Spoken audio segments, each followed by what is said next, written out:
Hey guys, what is up? This is Matthew Davis, me once again. Welcome back to another review or TV show review because I'm not really one to review TV series, but since I talked about The Last of Us and since a lot of people have been talking about the new live action version of One Piece, I figured why not get my thoughts on it as well. So, of course, I'm going to be reviewing the first season of Netflix's adaptation of One Piece.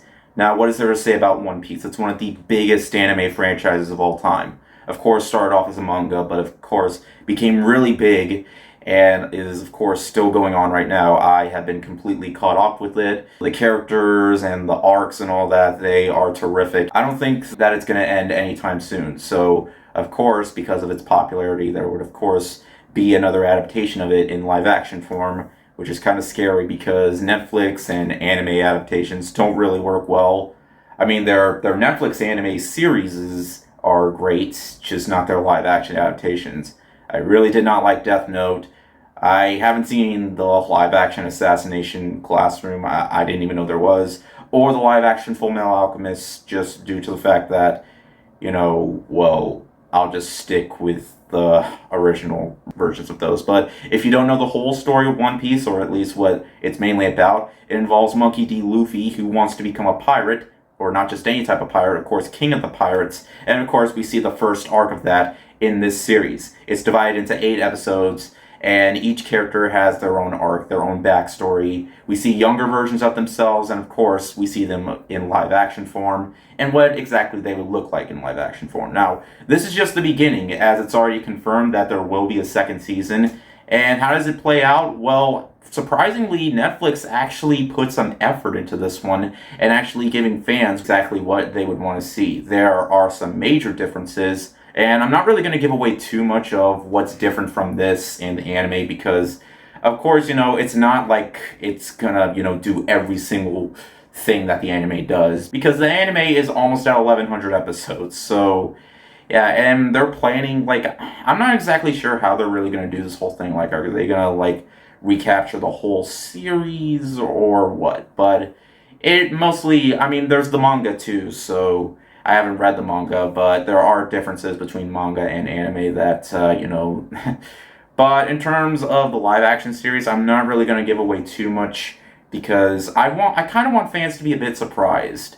Like, I want them to go in with an open mind, not expecting like a full shot for shot. I mean, this is definitely one of the better live action adaptations I've seen. Definitely better than most of what Disney is doing with their live action remakes. But in terms of this, I feel like one thing I really have to praise is the casting choices. They don't get very well known actors, like big name, A-list actors, and they just actually tend to make their casting choices the way that they're supposed to be and what they intend to make them look like on screen. And for the most part, I feel like everybody does phenomenal. Zoro, in my opinion, in this show definitely looks a little bit more younger than how he looks in the anime, but that's completely okay because I still think he's just as badass in this. And everybody else too, they managed to give very solid performances. I was actually really surprised of how much I enjoyed Luffy in this series. Now, of course, because he has his stretchy powers and all that is in the show, that was kind of a thing that I was a little bit nervous about. Yes, they do use a lot of CGI for his arms and stuff, but honestly, I kind of feel like that can be a bit forgiven given that this is a TV series and not like a flat out movie adaptation because I feel like, CGI can be a bit more forgiving in TV since TV tends to use much smaller budgets because movies, on the other hand, yeah. But hey, the CGI for Luffy's arms and all that, his stretchy powers, definitely didn't bother me. There were some big surprises that I was actually really shocked they actually managed to put in that wasn't really in the anime. For example, remember Kobe? He was in the very first episode and we don't really see him again until like hundreds of episodes later. Well, he's actually in quite a bit as he wants to become a Marine and he has his own arc, which is something that I found to be very interesting about this adaptation. And we do see him on screen with Luffy quite a bit more often than I would have originally anticipated because they don't see each other again until he gets much older and gets much less nerdy looking. But yeah, I wonder if that's going to happen when they do decide to make more seasons. But In terms of other character arcs, each of them has their own backstory. We see them as younger versions of themselves, and honestly, they're actually quite well done and tend to get very deep and emotional. And sometimes the show, I'm not even gonna lie, tends to get a little bit more deep than in the anime. For example, I kind of liked Luffy's relationship with Shanks just a tad bit more than in the anime. That might be an unpopular opinion. I mean, I did like, their chemistry together and that, but right here, I just felt like it was a bit more deep and something that I really enjoyed watching on screen. And of course, when it comes to the stuff involving like how Luffy got the gum gum fruit and all that, I feel like the way they handled that was actually quite well. And all the characters, Usopp and Sanji. Well, I didn't really expect Usopp to have like a long nose, of course, but I feel like their characters, they're definitely. I will say though, they are a little bit more serious in this one. Like for example, Sanji doesn't really go like completely mad when he sees Nami or any other girl. He does hit on her. It's just not super insane, but that can be forgiven. Since, it's live action and not like anime, they don't have like those crazy facial expressions or anything like that. There actually really isn't like a whole lot for me to complain about because one thing I was really surprised with was the pacing. Each episode manages to fly by like super fast, and it's something that I wasn't really expecting that much. We get a lot of the characters that we know and love, and we get a lot of characters that we didn't see a whole lot in the anime, and their arcs here are quite unique. What I really liked about this was Buggy, the clown guy, the scene in his circus, and all that. I thought that was really well done. It honestly made me feel like Joaquin Phoenix's Joker, like all over again if he were in a pirate form. And one thing I was really surprised with was how much more adult themed this felt like. For example, the first episode was super violent, like way more violent than I expected, and has a lot of bloody imagery that I was shocked that they managed to put in this.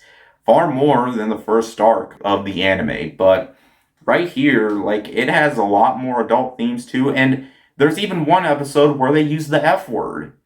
So it goes to show that this is definitely for a much more older audience. I really shouldn't be comparing this a whole lot to the anime since it's also based off the manga as well. But of course, I haven't really read the manga. But in terms of stuff that about the show that I didn't really feel like worked a whole lot for me, I guess.